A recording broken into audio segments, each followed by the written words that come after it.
Azora Plus, abonnez-vous. Bonjour mesdames, bonjour messieurs, merci beaucoup de votre fidélité sur notre chaîne et nous sommes très fiers de vous en tout cas. Je suis Guel Mamlaka à la présentation, monsieur Labani est derrière la caméra. Nous sommes très honorés en tout cas de savoir que vous êtes là en train de nous regarder.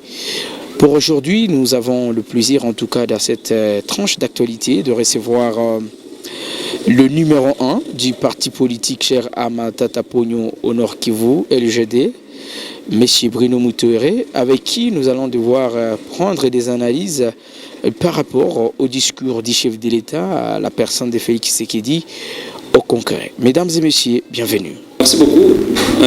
Il est très difficile actuellement de commenter les discours du chef de l'État parce qu'il est rempli de plein de mensonges. On a consulté les experts en investigation qui ont essayé d'identifier toutes les promesses de M. Tshisekedi depuis qu'il a pris le pouvoir, et bien avant aussi qu'il prenne le pouvoir.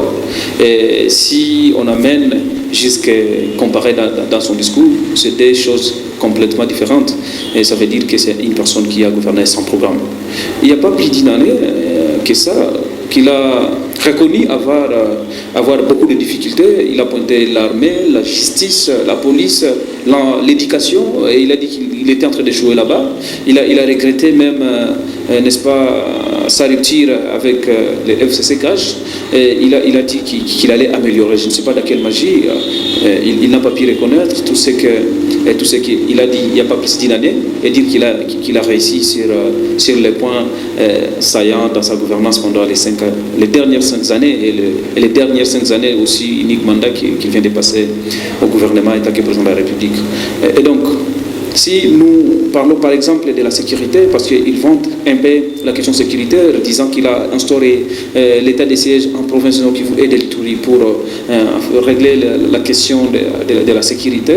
Et voilà, depuis que l'état de siège a été installé, il y a une partie de la République que nous avons perdue, il y a une très grande partie de la province du Nord Kivu que nous avons perdue à cause des rebelles. Et donc l'intégrité territoriale a été sérieusement violée et il ne passe que toutes ces journées-là de fêtes, dans des matchs de gala et dans des choses qui le distraient. Je ne sais pas comment est-ce qu'il peut estimer avoir ici la question sécuritaire. Il a parlé de la question du paiement des enseignants et il estime selon lui qu'il a monté les salaires des enseignants. Mais ça c'est de l'utopie. Il est en train de se moquer des enseignants.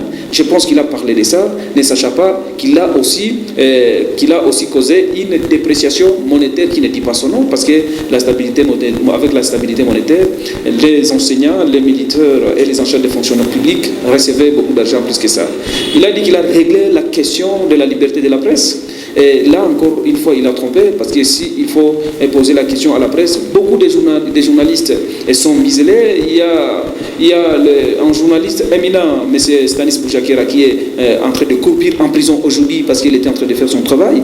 Je ne sais pas comment est-ce qu'il estime qu'il a travaillé positivement sur la liberté de la presse et qu'aujourd'hui, il peut s'estimer avoir réussi dans ce sens-là. S'il faut partir dans le cadre de l'infrastructure, il a souligné avoir construit plus de 30 000 km de routes, mais qui ne sont pas identifiables, bien sûr, parce que nous avons passé dans la capitale toutes les rues, il y a le délabrement, en tout cas de la route qui est avancée.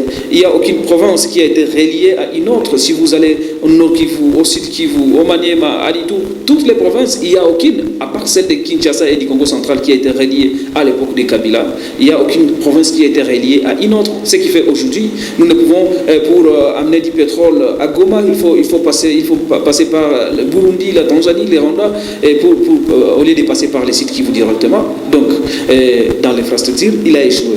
En bref, il a échoué sur tous les plans. Et le seul rendez-vous qu'il a raté, c'est celui de dire à la population la vérité, qu'il pouvait, c'est celui qui veut lui pardonner pour les méfaits qu'il a fait, pour tout ce qui s'est passé dans son mandat, parce qu'il a dirigé, il a gouverné le pays sans aucun programme. Et ce qui est difficile à l'évaluer, parce qu'on évalue un chef d'État sur base de son programme. Même lui qui n'a pas de programme, il était en train de tâtonner. Et aujourd'hui, il a fini de tâtonner. Il est en train de festoyer parce que tout simplement, il sait qu'il est en son dernier mandat. Azora Plus, abonnez-vous.